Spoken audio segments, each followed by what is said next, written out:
Mr. Speaker, the Prime Minister of the Republic of India.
Members of Congress, I have the high privilege and distinct honor of presenting to you His Excellency Narendra Modi, the Prime Minister of the Republic of India. Thank you.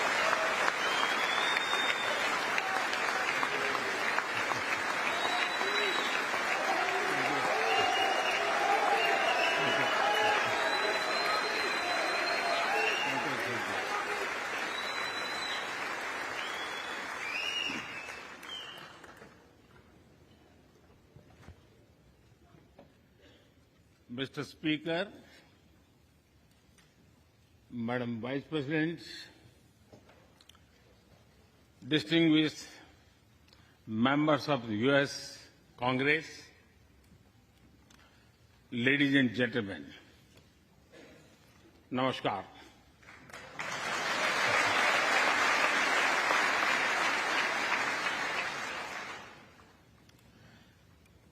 It is always a great honor to address the United States Congress.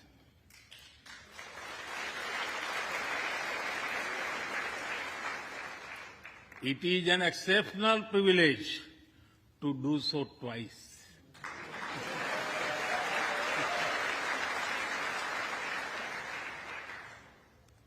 For this honor, I extend my deepest gratitude on behalf of the 1.4 billion people of India.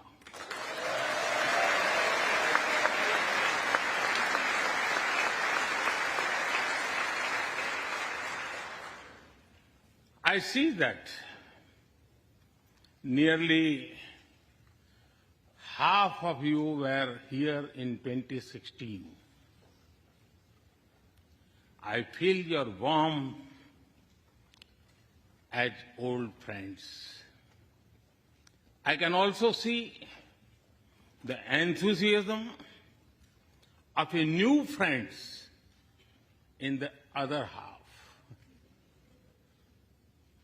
I remember Senator Harry Reid,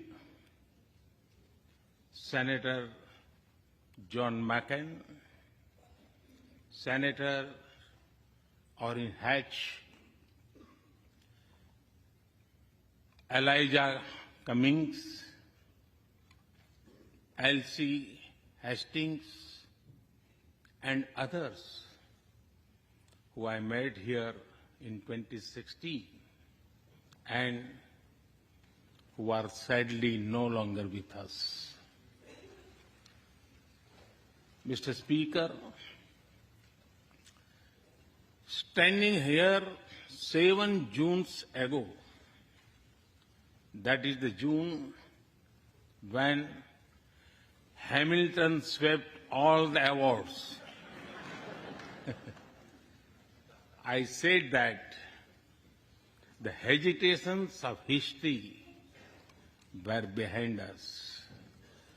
Now, when our era is at a crossroads, I am here to speak about our calling for this century.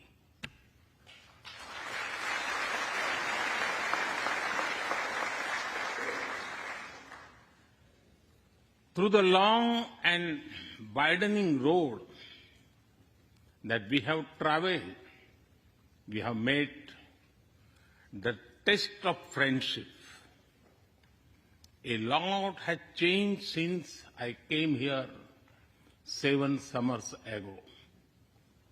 But a lot has remained the same, like our commitment to deepen the friendship between India and the United States.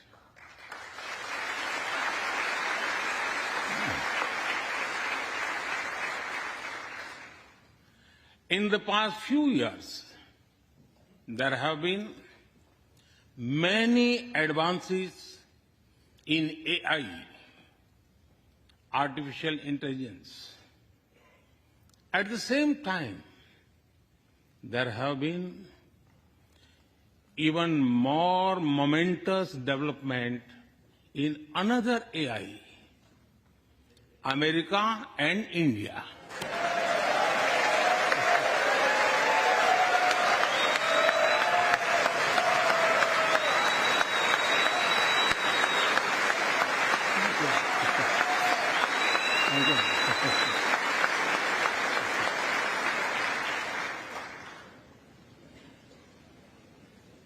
Mr. Speaker and distinguished members, the beauty of democracy is the constant connect with the people, to listen to them and feel their pulse. And I know this takes a lot of time, energy, effort, and travel. It is a Thursday afternoon, a fly-out day for some of you. So I am grateful for your time. I also know how busy you have been this last month. Being a citizen of a vibrant democracy, myself, I can admit one thing, Mr. Speaker, you have a tough job.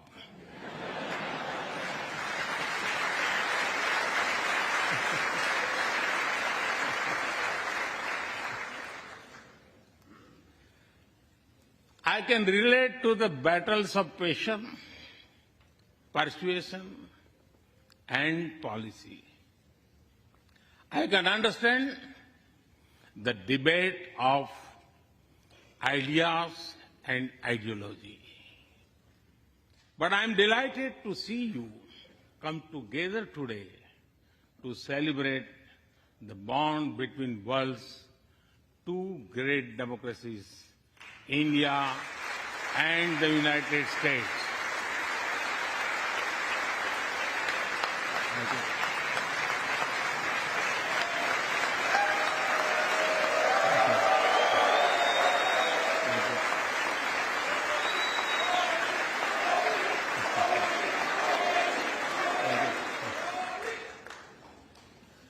I'm happy to help out.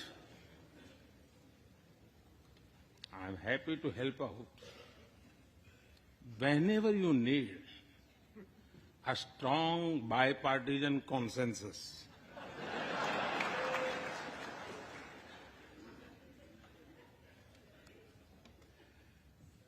There will be and there must be a contest of ideas at home. But we must also come together as one when we speak for our nation.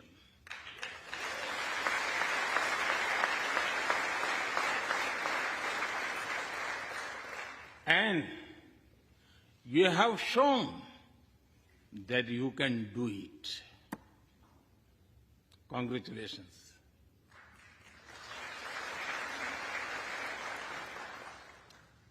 Mr. Speaker, the foundation of America was inspired by the vision of a nation of equal people.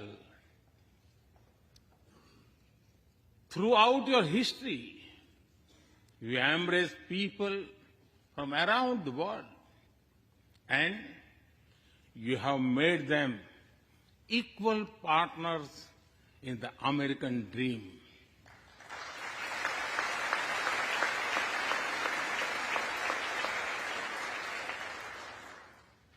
There are millions here who have roots in India. Some of them sit proudly in this chamber.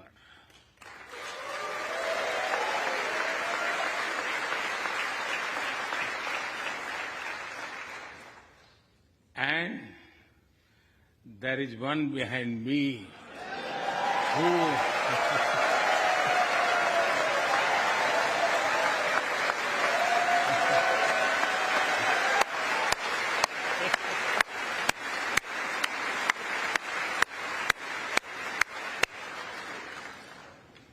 has made history. I'm told that the Samosa Caucus is now the flavor of the house. I hope it grows and brings the full diversity of Indian cuisine here.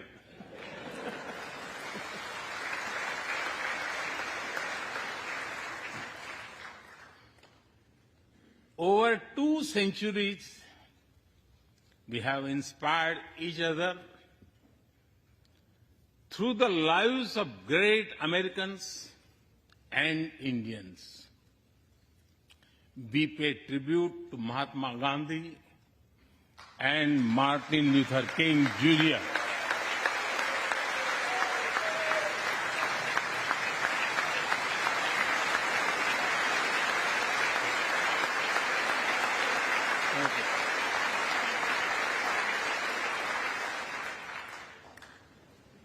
We also remember many others who work for liberty, equality, and justice. Today, I also wish to pay heartfelt tribute to one of them, Congressman John Lewis.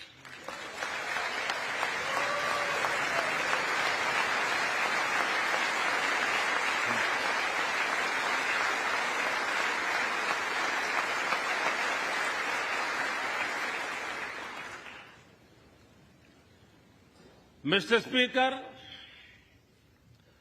democracy is one of our sacred and shared values.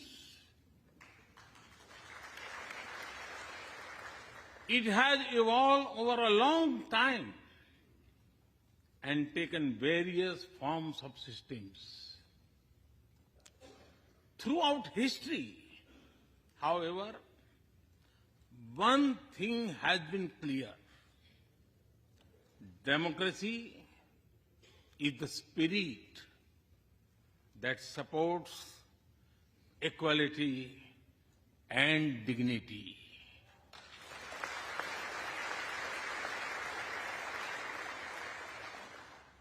Democracy is the idea that welcomes debate and discourse.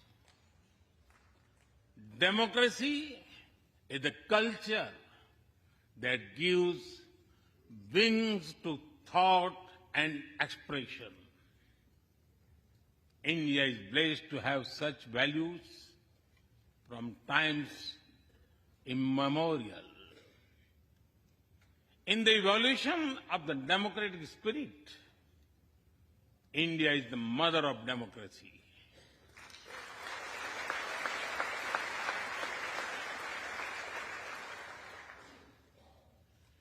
Millennia ago, our oldest scripture said, Ekam Sat Vipra Bahudha Vadanti.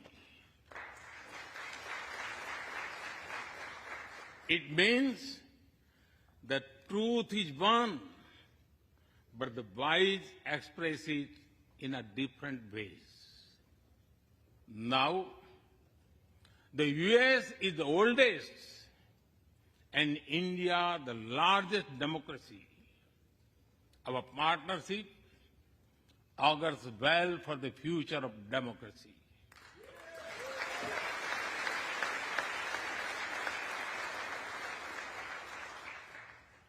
Together, we shall give a better future to the world and a better world to the future.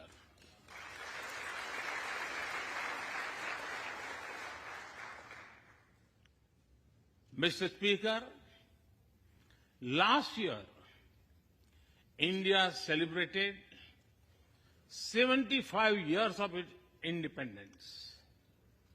Every milestone is important, but this one was a special. We celebrated a remarkable journey of over 75 years of freedom after 1,000 years of foreign rule in one form or another. This was not just a celebration of democracy, but also of diversity. Not just of constitution, but also of its spirit of a social empowerment. Not just of our competitiveness and cooperative federalism, but also of our essential unity and integrity.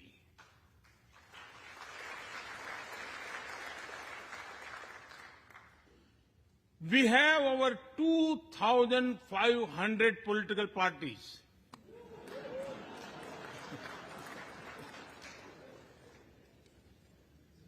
Yes, you heard that right. 2,500. About 20 different parties govern various states of India.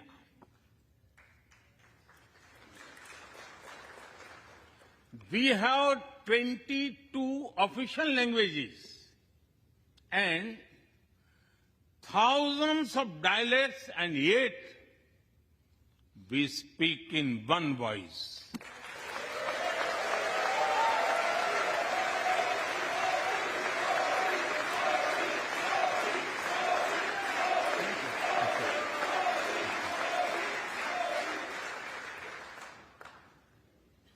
Every 100 miles, our cuisine changes. from dosa to aloo paratha, and from Srikhand to Sandesh. We enjoy all of these. We are home to all faiths in the world, and we celebrate all of them.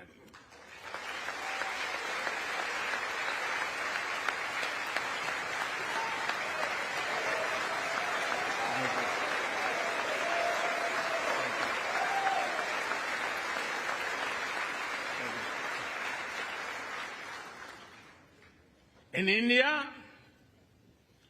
diversity is a natural way of life. Today, the world wants to know more and more about India. I see that curiosity in this house too.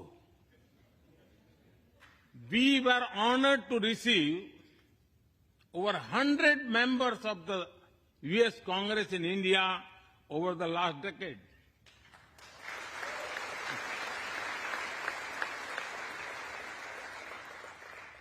Everyone wants to understand India's development, democracy, and diversity.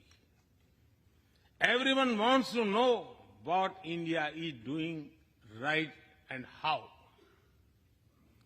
Among close friends, I'm happy to share the same.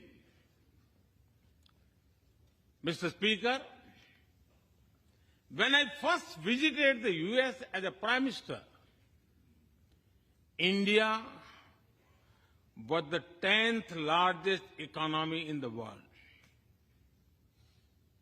10th. Today, India is the 5th largest economy.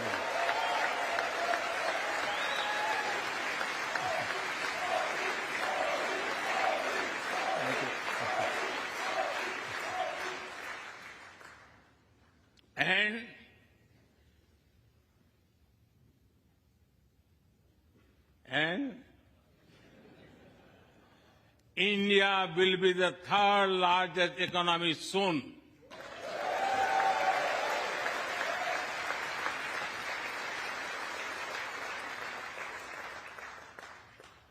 We are not only growing bigger, but we are also growing faster. When India grows, the whole world grows.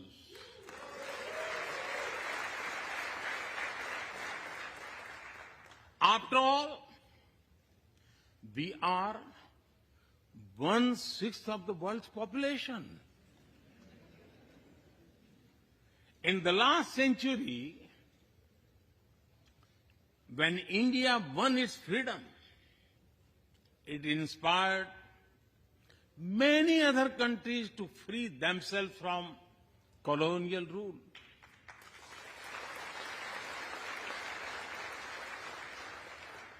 In this century, when India sets benchmark in growth, it will inspire many other countries to do the same.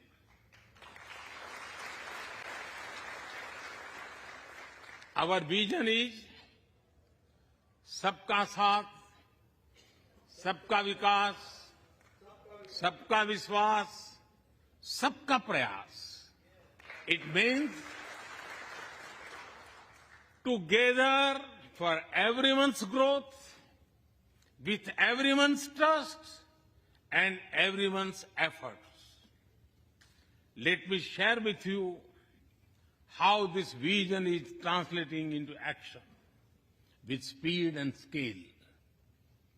We are focusing on infrastructure development. We have given nearly 40 million homes to provide shelter to over 150 million people.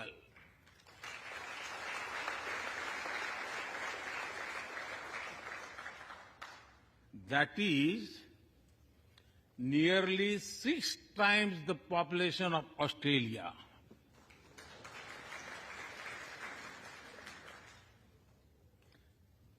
We run a national health insurance program that ensures free medical treatment for about 500 million people.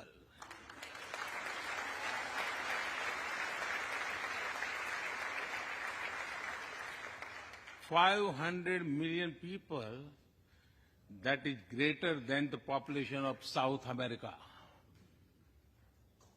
We took banking to the unbanked with the world's largest financial inclusion drive. Nearly 500 million people benefited. This is close to the population of North America. We have worked on building digital India.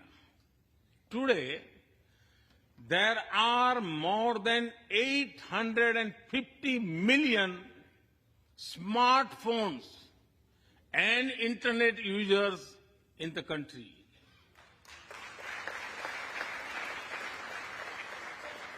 This is more than the population of Europe. We protected our people with 2.2 billion doses of made in India COVID vaccines.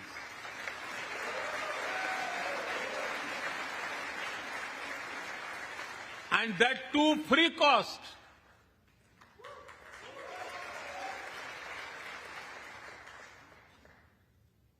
I may be running out of continent soon, so I will stop here.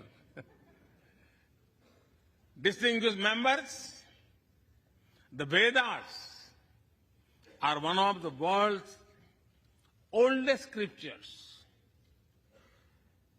They are a great treasure of humanity composed thousands of years ago. Back then, women sages composed many verses in these Vedas. And today, in modern India, women are leading us to a better future.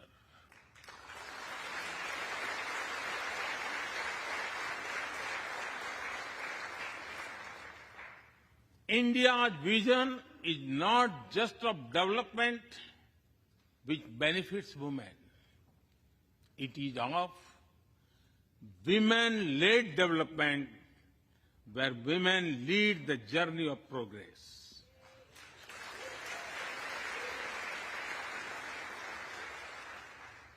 A woman has risen from a humble tribal background to be our head of states.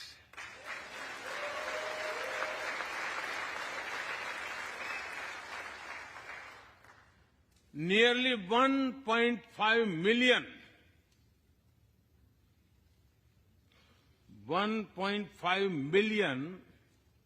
elected women lead us at various levels. And that is of local governments. Today, women serve our country in the Army, Navy, and Air Force. India also has the highest percentage of women airline pilots in the world.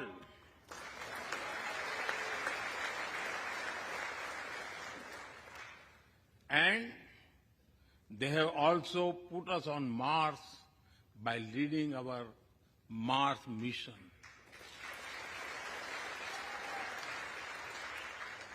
I believe that investigating in a girl child lifts up the entire family. Empowering women transforms the nation.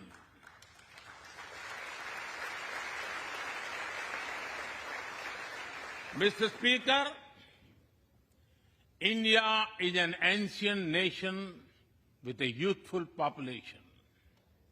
India is known for its traditions, But the younger generation is also making a hub of technology, be it creative reels on Insta or real-time payments, coding or quantum computing, machine learning or mobile apps, fintech or data science. The youth of India are a great example of how a society can embrace latest technology. In India, technology is not about innovation, but also about inclusion. Today, digital performance are empowering the rights and dignity of people while protecting privacy. In the last 9 years, over 1 billion people got a unique digital biometric identity connected with their bank accounts and mobile phones. This digital public infrastructure helps us reach citizens within seconds with financial assistance. 850 million people receive direct benefit financial transfers into their accounts. 3 times a year, over 100 million farmers receive assistance in their bank accounts at the click of a button. The value of such transfer has crossed $320 billion.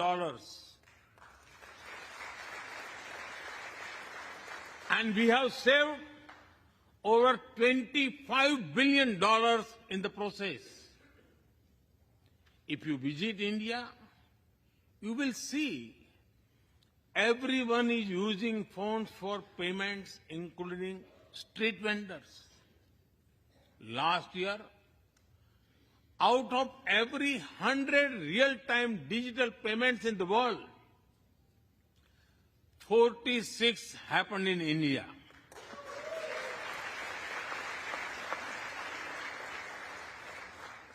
Nearly 400,000 miles of optical fiber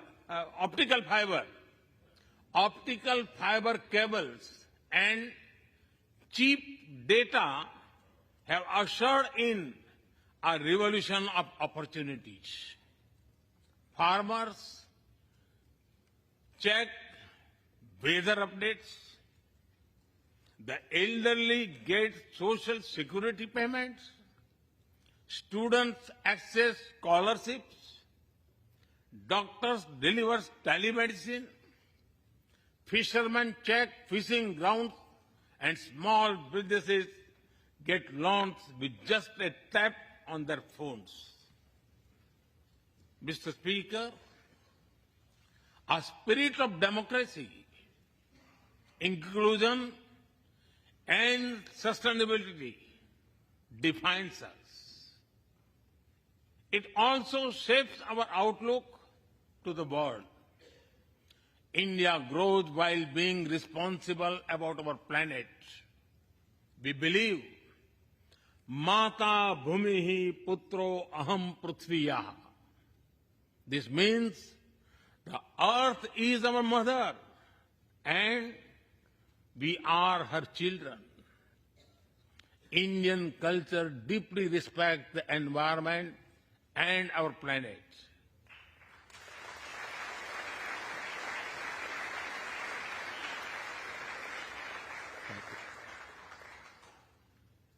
While becoming the fastest growing economy, we grew our solar capacity by 2,300%. Yes, you have heard right. 2,300%.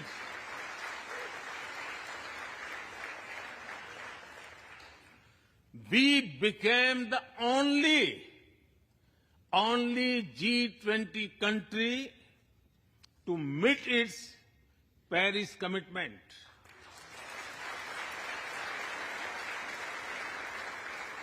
We made renewables account for over 40% of our energy sources, 9 years ahead of the target of 2030. But we did not stop there.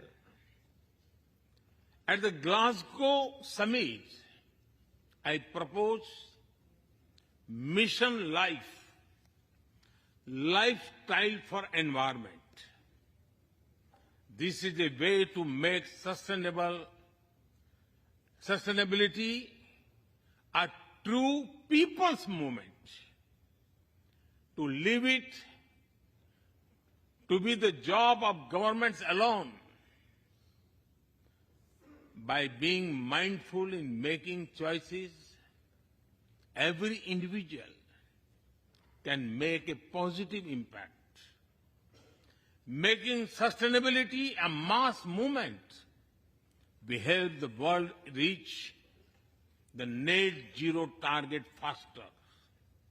Our vision is pro-planet progress.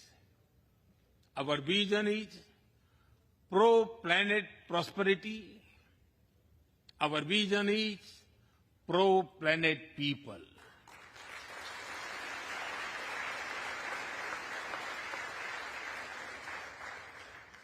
Mr. Speaker, we live by the motto of Vasudhaiv Kutumbakam, or the world is one family.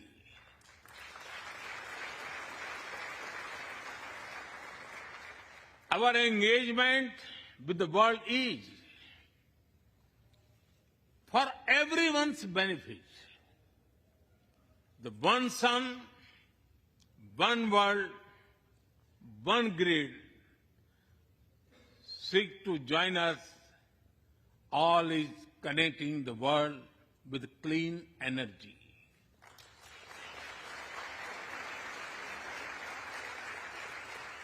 One Earth, One Health is a vision for global action to bring quality health care to everyone, including animals and plants.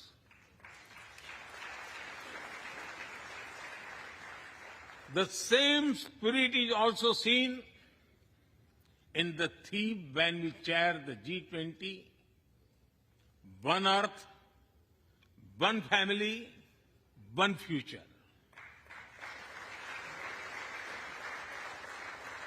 We advance the spirit of unity through yoga as well. Just yesterday, the whole world came together to celebrate the International Day of Yoga.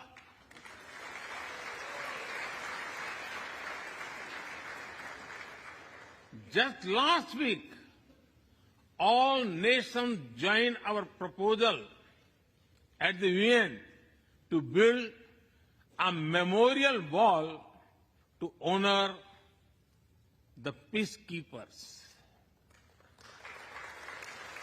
And this year, the whole world is celebrating the International Year of Millets to promote sustainable agriculture and nutrition alike.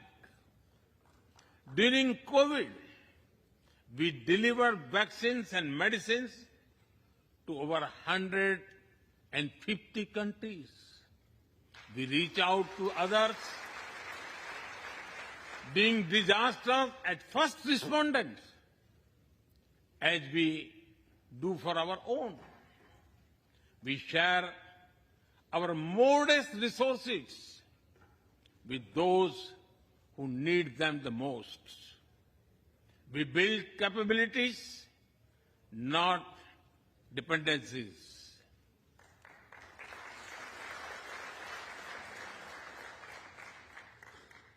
Mr. Speaker, when I speak about India's approach to the world, The United States occupy a special place. I know. Our relations are of great importance to all of you. Every member of this Congress has a deep interest in it. When defense and aerospace in India grow, industries in the state of Washington, Arizona, Georgia, Alabama, South Carolina, and Pennsylvania thrive.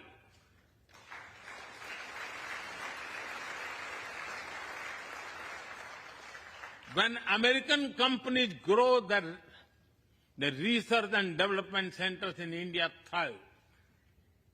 When Indians fly more, a single order for aircraft creates more than 1 million jobs in 44 states in America.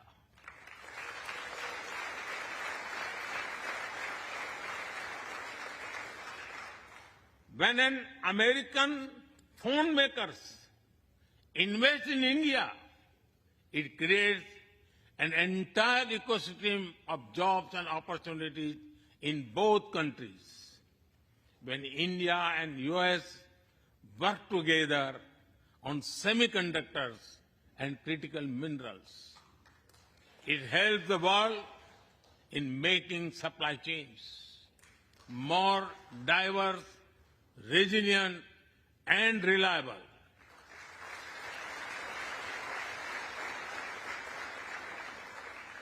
Indeed, Mr. Speaker, we were strangers in defense cooperation at the turn of the century. Now, the United States has become one of our most important defense partners.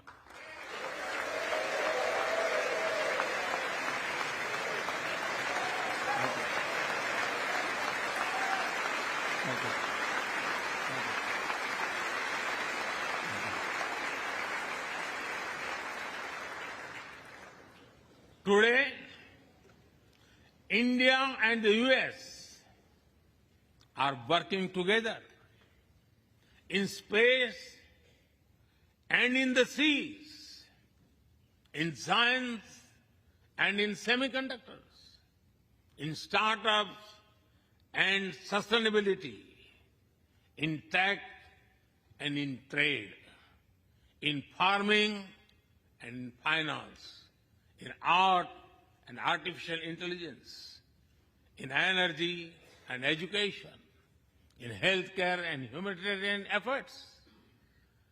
I can go on and go on, but to sum up it, I would say the scope of our cooperation is endless. The potential of our synergies is limitless, and the chemistry in our relations is effortless.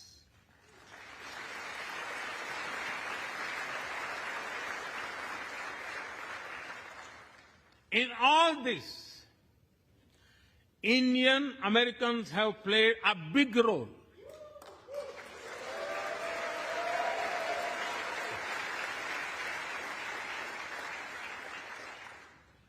They are brilliant in every field, not just in spelling bee.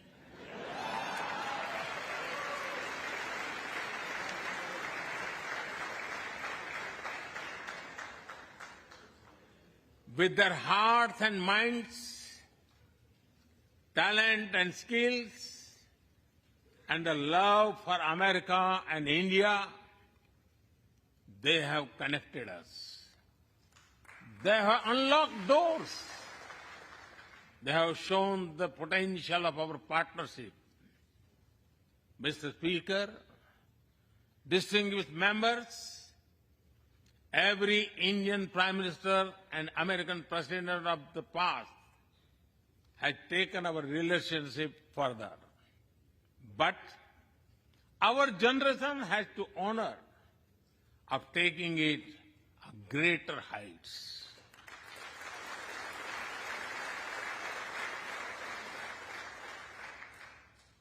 I agree with President Biden that this is a defining partnership of this country,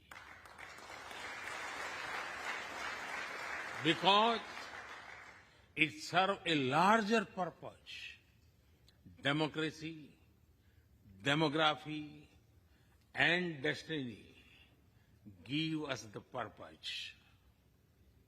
One consequence of globalization has been to cover over concentration of supply chains. We will work together to diversify, decentralize, and democratize supply chains.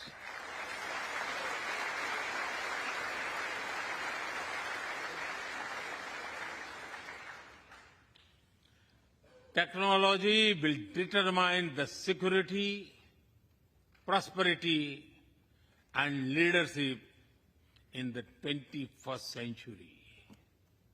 That is why our two countries established a new initiative for critical and emerging technologies. Our knowledge partnership will serve humanity and seek solutions to the global challenges of climate change, hunger, and health. Mr. Speaker and distinguished members, the last few years have seen deeply disruptive developments. With the Ukraine conflict, war has returned to Europe. It is causing great pain in the region. Since it involves major powers, the outcomes are severe. Countries of the global south have been particularly affected. The global order is based on the respect for the principle of the UN Charter, peaceful resolution of disputes, and respect for sovereignty and territorial integrity.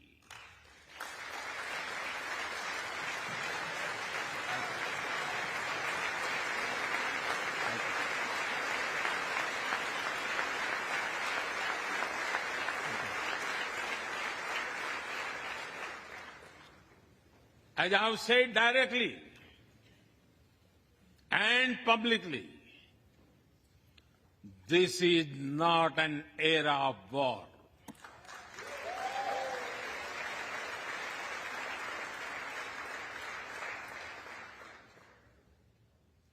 But it is one of dialogue and diplomacy. And we all must do what we can to stop the bloodshed and human suffering.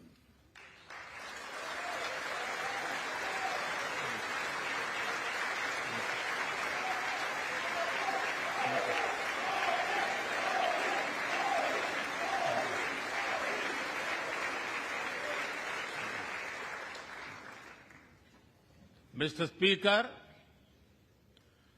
the dark clouds of coercion and confrontation are casting their shadow in the Indo-Pacific. The stability of the region has become one of the central concerns of our partnership. We share a vision of a free, open, and inclusive Indo-Pacific.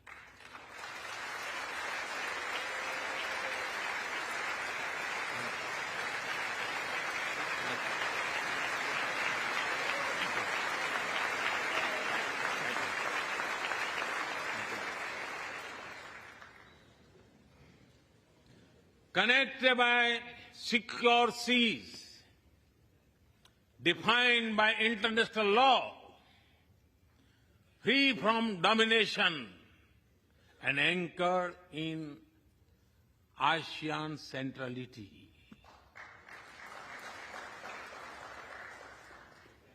A region where all nations, small and large, are free and fearless in their choices, where progress is not suffocated by an impossible burdens of debt.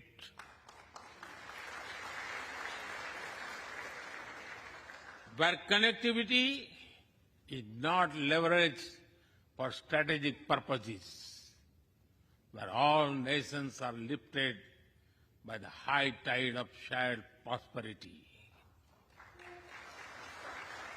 Our vision does not seek to contain or exclude, but to build a cooperative region of peace and prosperity. We work through regional institutions and with our partners from within the region and beyond. Of this, Quad had emerged as a major force of good for the region.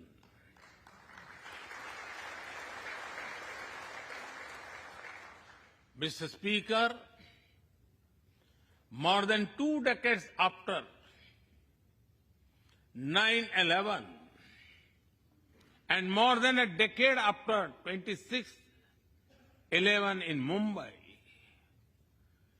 radicalism and terrorism still remain a pressing danger for the whole world.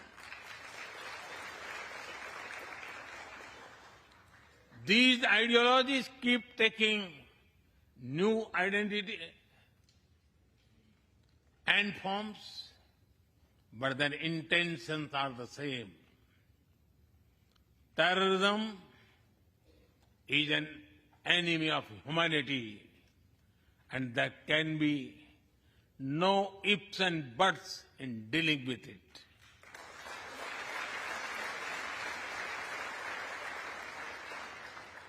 We must overcome all such forces sponsoring and exporting terror.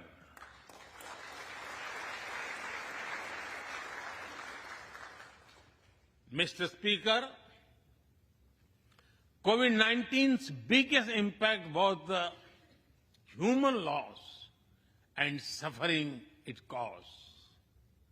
I wish to remember Congressman Ron Wright and the staff members who lost their lives to COVID.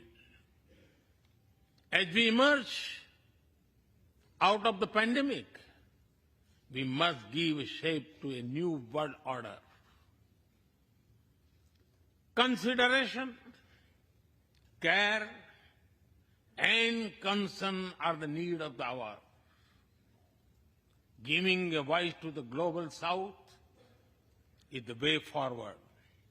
That is why I firmly believe that the African Union be given full membership of G20.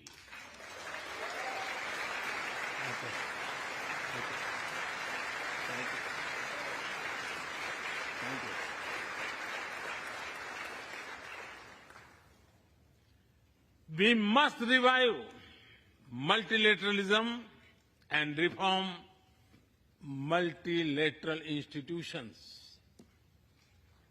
With better resources and representation that applies to all our global institutions of governance, especially the United Nations. When the world has changed, our institutions too must change, or risk getting replaced by a world of rivalries without rules. In working for a new world order based on international law, our two countries will be at the forefront as partners.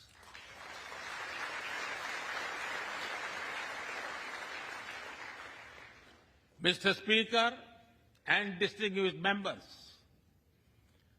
today We stand at a new dawn in our relationship that will not only shape the destiny of our two nations, but also that of the world. As the young American poet Amanda Gorman has expressed, when day comes, we step out of the shade. Aflame and unafraid, the new dawn blooms as we free it. For there is always light if only we are brave enough to see it.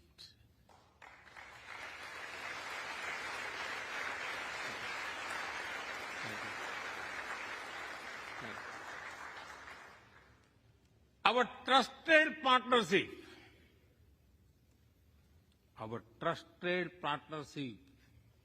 is like the sun in this new dawn that will spread light all around.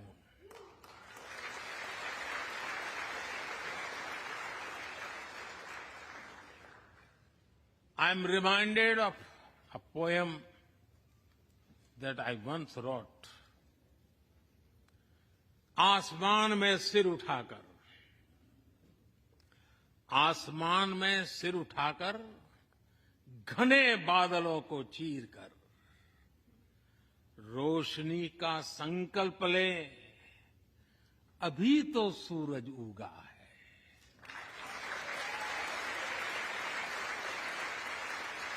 अभी तो सूरज उगा है। दृढ़ निश्चय के साथ चलकर, दृढ़ निश्चय के साथ चलकर, हर मुश्किल को पार कर, घोर अंधेरे को मिटाते, घोर अंधेरे को मिटाने अभी तो सूरज उगा है।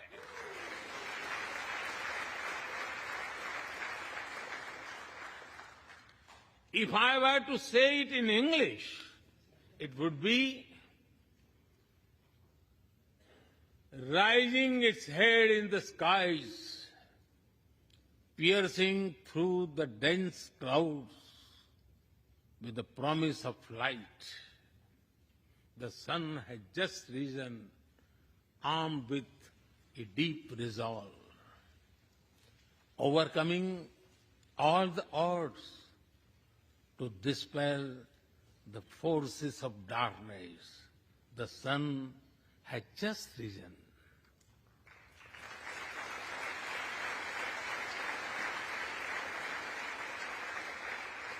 Mr. Speaker and distinguished members,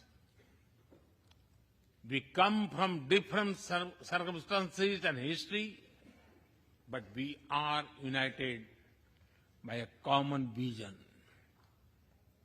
and by a common destiny.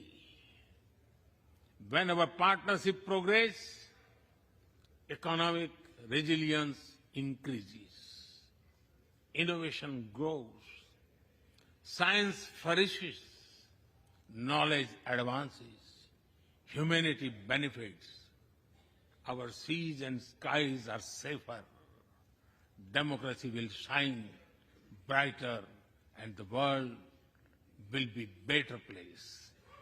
That is the mission of our partnership. That is our calling for this century. Mr. Speaker and distinguished members, even by the high standards of our partnership, this visit is one of the great positive transformation. Together, we shall demonstrate that democracies matter and democracies deliver.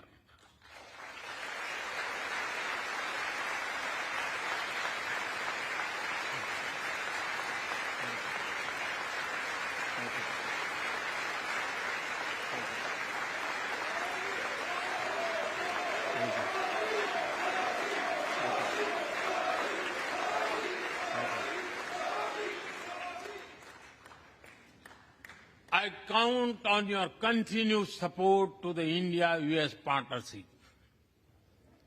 When I was here in 2016, I said that our relationship is prime for a momentous future. That future is today.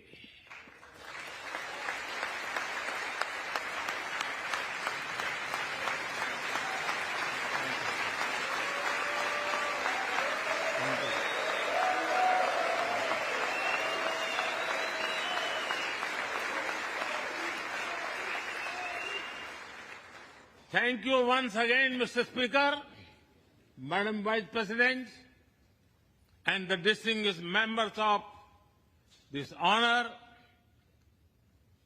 God bless America. Jai Hind. Long live India-US friendship. Thank you.